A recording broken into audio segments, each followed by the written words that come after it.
नमस्कार विद्यार्थी मित्रांनो. आज आपण उत्तर सूची पाहणार आहोत. पूर्व माध्यमिक शिष्यवृत्ती परीक्षा इयत्ता 8वी म्हणजेच आपण इयत्ता 8वीची जी स्कॉलरशिप परीक्षा म्हणतो, त्या परीक्षेचा जो आता रविवार होऊन गेला, या रविवारी पेपर झाला स्कॉलरशिप इयत्ता 8वीचा फेब्रुवारी 2026 आणि याची उत्तर सूची आपण आज इथे पाहणार आहोत. फक्त उत्तर आपण भरावर घेणार आहोत. त्याचं स्पष्टीकरण बघणार नाही आहोत. कारण स्पष्टीकरण बघायला गेलं तर व्हिडिओ खूपच आपला लेंदी होईल आणि तो होऊ नये म्हणून आपण हे शॉर्टकटमध्ये पाहणार आहोत. तर त्या अनुषंगाने आपण नंतर यावर मी सविस्तर एक व्हिडिओ बनवेन आणि तो व्हिडिओ तुम्हाला त्यामध्ये काही एक्सप्लेनेशन स्पष्टीकरण दिली जातील. सध्या आपण या परीक्षेची जी संभाव्य उत्तर सूची आपण बघणार आहोत. ही उत्तर सूची फायनलच असेल असं नाही, परंतु बऱ्याचशी उत्तर ही तीच येणार आहेत. तर आपण बघूयात या प्रश्नावलीचा, या पेपरचा पहिला प्रश्न, अपंग व्यक्तींचा उपहास कोणाकडून होत आहे? या प्रश्नाचं उत्तर आहे चौथं, धनिक. प्रश्न क्रमांक 2 आहे. याचा प्रश्न आहे, "क्यू येणे" हा वाक्प्रचार कवितेत कोणत्या अर्थाने वापरला आहे? आणि याचं उत्तर आहे 2, दया येणे. कवितेतील आशयानुसार खालील विधाने दिली आहेत. त्यातील योग्य विधानाचा पर्याय निवडा. आणि विधानं आहेत, पहिलं आहे, मजुराला दीनबंधू म्हटले आहे. ब आहे, अपंग व्यक्तीची जीभ ओरडून कोरडी झाली आहे. आणि क आहे, कवितेतील वर्णन आदिवासी पाड्यातील आहे. आता यापैकी जे योग्य विधानं आहेत ती निवडायची आहे आणि योग्य विधानं अ आणि ब ही 2 योग्य विधानं आहेत. त्यानंतर चौथा प्रश्न आहे, पुढीलपैकी कोणत्या पर्यायातील शब्दाचे सामान्य रूप अचूक आहे? आणि अचूक उत्तराचे 2 पर्याय आपल्याला इथे निवडायचे आहेत आणि हे 2 पर्याय आहेत किंमत आणि रक्कम. रकम. कारण हे सामान्य रूप आपल्याला बघायचं आहे. किंमतचं किमती आणि रक्कमचं रकमे हे जे काय आहे हे सामान्य रूप आहे. त्यानंतर पुढचा प्रश्न आहे, चौथा प्रश्न. 5वा प्रश्न आहे, खालीलपैकी भाववाचक नाम कोणते? आणि याचं उत्तर आहे ऑप्शन क्रमांक ए, रागीट. प्रश्न क्रमांक 6वा आहे, हे घे, तुला विमान प्रवासासाठी ₹50,000 या वाक्यातील जो अधोरेखित शब्द आहे, रुपये, याचं लिंग ओळखायला सांगितलेलं आहे आणि त्याचं लिंग आहे ऑप्शन क्रमांक 1, पुल्लिंग. प्रश्न क्रमांक 7वा आहे, पुढे दिलेल्या वाक्याचा प्रकार ओळखा. निर्मलजीत सिंग यांनी हल्लेखोर सेबरजेट विमानांचा प्रतिकार जोमाने सुरू केला आणि वाक्याचा प्रकार हा ऑप्शन क्रमांक 3, केवळ वाक्य असा आहे. यानंतर आपण पुढचा प्रश्न बघूयात. प्रश्न क्रमांक 8वा, योग्य विरामचिन्हांचा वापर करून लिहिलेले वाक्य निवडा. आणि योग्य वाक्य आहे चौथं, साहेब म्हणाले. जेव्हा म्हणाले वगैरे असं म्हणतात तेव्हा आपल्याला माहिती आहे की हे 2 अवतरण चिन्ह वगैरे वापरले जातात. प्रश्न क्रमांक 9वा आहे, पुढील वाक्यातील क्रियापदाचा अर्थ ओळखा. आणि वाक्य आहे, सर्वांनी समाजात सहकार्याची भावना ठेवावी. आणि याचं अर्थ आहे विधैर्य. प्रश्न क्रमांक 10वा आहे, त्याचे बोलणे मधासारखे गोड असते. या वाक्यात आलेला अलंकार ओळखा. आणि अलंकार आहे उपमा, कारण मधासारखे ही उपमा त्याला दिलेली आहे.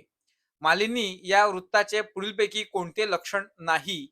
तर या प्रश्नाचं उत्तर आहे, प्रत्येक चरणात 12 अक्षरे असतात हे लक्षण नाहीये.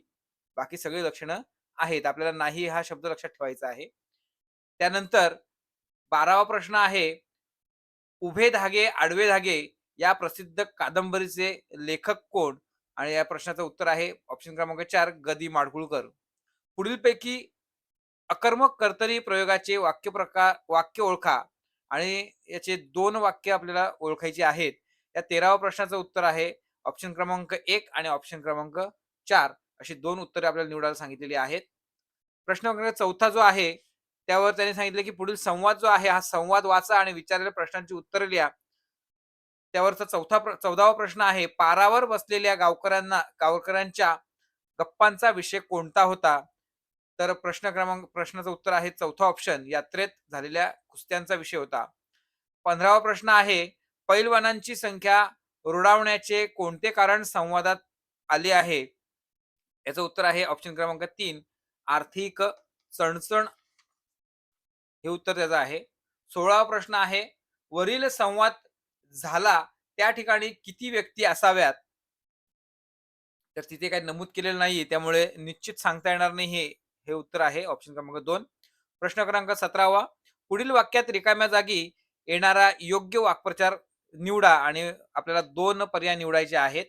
रुपालीने कांदिवली स्टेशन गाठेपर्यंत उन्हातान्हातून ऑप्शनचं आहे 1 रपेट करणे आणि ऑप्शन क्रमांक 3 पायपीट करणे असे 2 पर्याय तिथे आपण बरोबर जुळवू शकतो. प्रश्न क्रमांक 18वा आहे, पुढीलपैकी वेगळ्या अर्थाचा शब्द निवडा आणि याचं उत्तर आहे प्रश्न ऑप्शन नंबर 3 सौदामिनी. 19वा प्रश्न आहे, साहित्य व त्यांची टोपणनावे दिली आहेत. साहित्यिक व त्यांची टोपणनावे दिली आहेत. त्यापैकी चुकीची जोडी ओळखायची आहे आणि चुकीची जोडी आहे प्रश्न क्रमांक ऑप्शन क्रमांक 4 दिवाकर शंकर केशव कानिटकर. पुढचा प्रश्न आहे, ओसाड या शब्दाचा विरुद्धार्थी शब्द पर्यायांतून निवडा आणि ओसाडचा विरुद्धार्थी लिहायचा आहे म्हणजे आपल्याला तो माहिती असला पाहिजे. ऑप्शन क्रमांक 2 सुपीक. पुढचा प्रश्न आहे 21वा प्रश्न, अतिशय शुद्ध व उत्कृष्ट प्रकारचे या शब्दसमूहाबद्दल एक योग्य शब्द पर्यायांतून निवडायचा आहे आणि याचा बरोबर उत्तर आहे ऑप्शन क्रमांक 1 बावनकशी. पुढचा प्रश्न आहे 22वा, कार्यक्रम पूर्ण झाल्यानंतर व्यवस्था करणे या अर्थाचे योग्य म्हण निवडा आणि याचा ऑप्शन आहे 3 बैल गेला आणि झोपा केला. पुढचा प्रश्न आहे, पुढील पैकी कोणता शब्द कानडी भाषेत आलेला नाही? तर तो शब्द आहे बटाटा ऑप्शन क्रमांक 2. पुढचा प्रश्न आहे, वसुंधरा या शब्दातील अनुस्वाराचा उच्चार कोणत्या पर संवर्णात सारखा होतो? तर त्याचं उत्तर आहे ऑप्शन क्रमांक 2 न. 25वा प्रश्न आहे, संधी नियमानुसार विसंगत शब्द ओळखा आणि याचं उत्तर आहे ऑप्शन क्रमांक 1 भूतधार. आता इथे आपल्याला माहिती आहे हा मराठीचा पेपर आपला जो होता विषय याचे 25 प्रश्न पूर्ण झालेले आहेत. आता इथून आपल्याला जो गणिताचा असणार आहे याचे 2 भाग असणार आहेत. एक इंग्रजीमध्ये आणि एक मराठीमध्ये. आपण मराठीमध्ये बघणार आहोत. प्रश्न क्रमांक 26वा आणि विभाग 2 गणित पहिल्या पेपरचा. याचे पण आपण जे स्पष्टीकरण आहे ते स्पष्टीकरण नंतर एक सविस्तर व्हिडिओ त्यात बनवू आणि त्यात टाकूयात. पण आता आपण सध्या यांची फक्त ऑप्शनचे उत्तर बघूयात. 26व्या प्रश्नाचा अचूक पर्याय 2 निवडायचे आहेत आपल्याला आणि 2 पर्याय आहेत. त्या दोन्ही पर्यायांमध्ये आपल्याला जर बघायला मिळेल की 3रा आणि 4था जो पर्याय आहे हा 3रा आणि 4था पर्याय हा योग्य आहे. त्यानंतर 27वा प्रश्न आहे की याच्यामध्ये पण आपल्याला 2 पर्याय निवडायचे आहेत. परिमाणांच्या रूपांतरणाची चुकीची जोडी ओळखा. तर चुकीची जोडी ओळखायची आपल्याला. आपल्याला बरोबर ओळखायची नाहीये.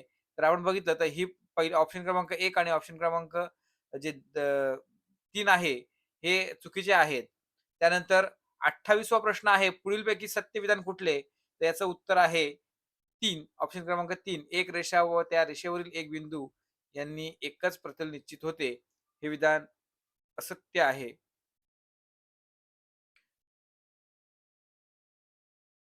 प्रश्न क्रमांक 29 आहे. या प्रश्नाचं उत्तर आहे ऑप्शन क्रमांक 4 10. प्रश्न क्रमांक 30 आहे आणि याचं उत्तर आहे ऑप्शन क्रमांक 2. प्रश्न क्रमांक 31 आहे. एका आयताची लांबी 24 सेंटीमीटर व रुंदी 10 सेंटीमीटर आहे. हा आयत एका कर्णावर कापला तर तयार होणाऱ्या त्रिकोणांपैकी एका त्रिकोणाची परिमिती किती? आणि उत्तर आहे ऑप्शन क्रमांक 4 60. 32वा प्रश्न आहे, सोबतच्या आकृतीत रेषा आर एल समांतर रेषा पीएम समांतर रेषा ओएन आहेत. कोण एम आर एल एम बरोबर 129, कोण एम टी एन बरोबर 43 अंश, तर कोण एल एन एन काढायला सांगितलंय आणि याचं योग्य उत्तर आहे 94 अंश. मी आता प्रश्न वाचत नाही कारण प्रश्न वाचला तर खरंच व्हिडिओ खूपच लेंदी होईल. प्रश्न क्रमांक 33 आहे आणि त्याचं उत्तर आहे ऑप्शन क्रमांक 1 ₹320. प्रश्न क्रमांक 34 जो आहे त्याचं उत्तर आहे ऑप्शन क्रमांक 3 49 वर्गमुळात 3 चौसेमी. प्रश्न क्रमांक 35 जो आहे त्याचं उत्तर आहे ऑप्शन क्रमांक 1 200. प्रश्न क्रमांक 36 जो आहे त्याचं उत्तर आहे ऑप्शन क्रमांक 2 -7 x चा वर्ग वजा 9x अधिक 7. प्रश्न क्रमांक 37 आहे आणि त्याचं उत्तर आहे ऑप्शन क्रमांक 2 38,808 घ सेमी. प्रश्न क्रमांक 38 आणि याचं योग्य पर्याय उत्तर आहे 1. पर्याय क्रमांक 1 104 सेमी.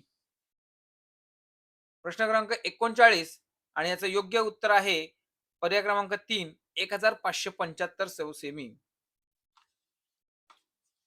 यानंतर प्रश्न क्रमांक 40 आणि याचं योग्य उत्तर आहे पर्याय क्रमांक 3 500. त्यानंतर 41वा प्रश्न आहे आणि याच्यामध्ये याचं उत्तर आहे पर्याय क्रमांक 1 42.5 किलोग्रॅम मध्यमान काढायला सांगितले आपल्याला. त्यानंतर 42वा प्रश्न आहे आपल्याला रेखांकित भागाचे क्षेत्रफळ काढायला सांगितलेलं आहे आणि याचं योग्य उत्तर आहे पर्याय क्रमांक 4 392.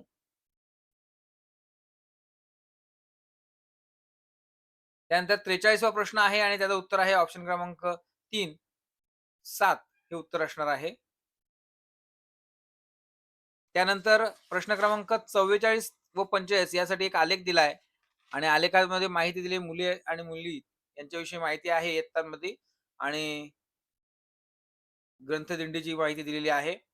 हा 44वा प्रश्न आहे याचं उत्तर आहे ऑप्शन क्रमांक 4 5 2. त्यानंतर 45वा प्रश्न जो आहे त्याचं उत्तर आहे ऑप्शन क्रमांक 2 60. त्यानंतर प्रश्न क्रमांक 46 जो आहे याचं उत्तर आहे ऑप्शन क्रमांक 1 36,000.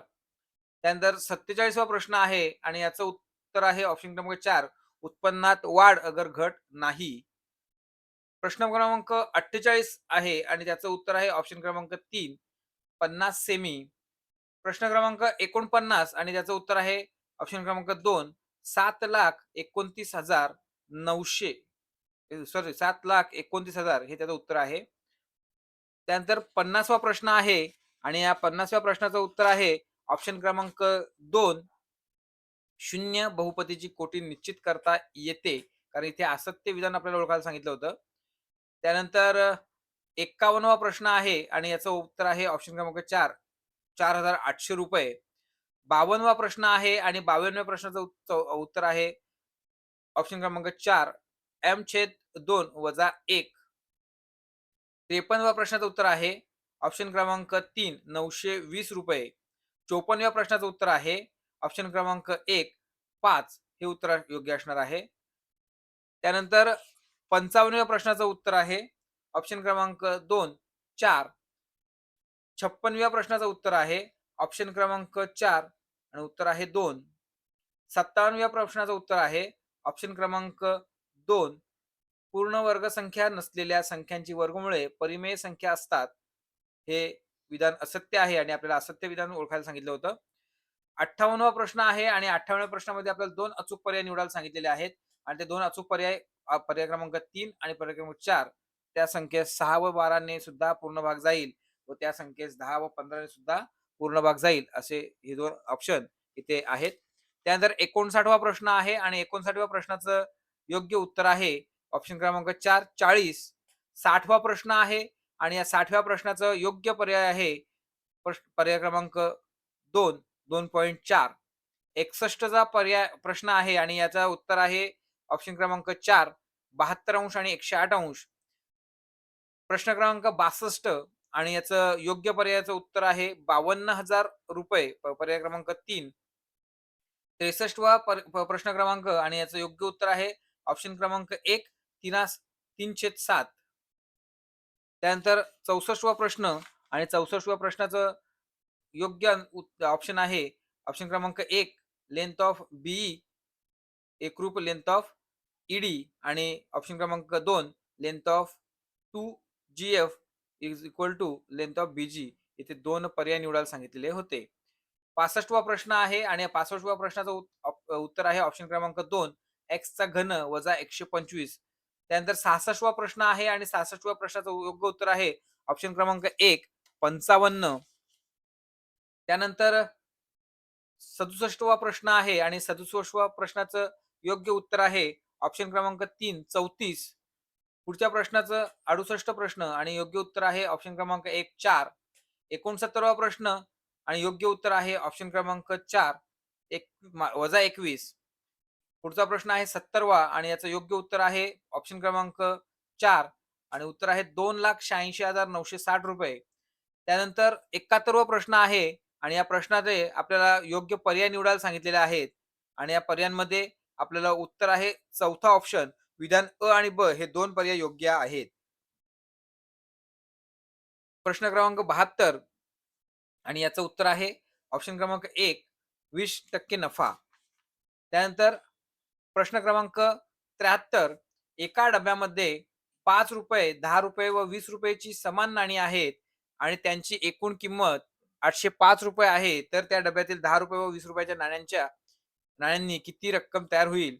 तर याचं योग्य उत्तर आहे ऑप्शन क्रमांक 2 ₹690. 74वा प्रश्न आहे आणि याचं उत्तर आहे ऑप्शन क्रमांक 1 16 एमचा चौथा घात वजा 1 आणि 75वा प्रश्न आहे शेवटचा प्रश्न आणि याचं उत्तर योग्य उत्तर ऑप्शन क्रमांक 4 4 किलोग्रॅम हे या 75 प्रश्नांची ही उत्तरं संभाव्य उत्तर आपण म्हणूयात. कदाचित अंतिम जी उत्तर सूची येईल त्याच्यामध्ये काही बदललेले असू शकतात. काही मिस्टेक्स होऊ शकतात घाईघाईने उत्तर काढल्यामुळे. परंतु ही संभाव्य प्रश्न आपल्यापर्यंत मी पोहोचवण्याचा प्रयत्न केलाय. आपण आपली उत्तर सूची तपासू शकता आणि तपासायलाच हवी. कारण आपल्या बुद्धीमध्ये, आपल्या ज्ञानामध्ये ही भर पडत असते आणि त्यासाठी आपल्याला हे करणं गरजेचं आहे. त्यामुळे आपल्याला आपल्या ज्या झालेल्या चुका आहेत, ह्या चुका पुढच्या वेळेस अ, सुधार करण्यासाठी मदत होईल. इथेच थांबूयात. पुढचा पेपरचं सुद्धा आपल्याला उत्तर सूची इथे टाकायची आहे. तोपर्यंत धन्यवाद. ज्यांनी चॅनलला सबस्क्राईब केलं नसेल त्यांनी सबस्क्राईब करून घ्या. लाईक लाईक करा आणि शेअर करायला विसरू नका. धन्यवाद.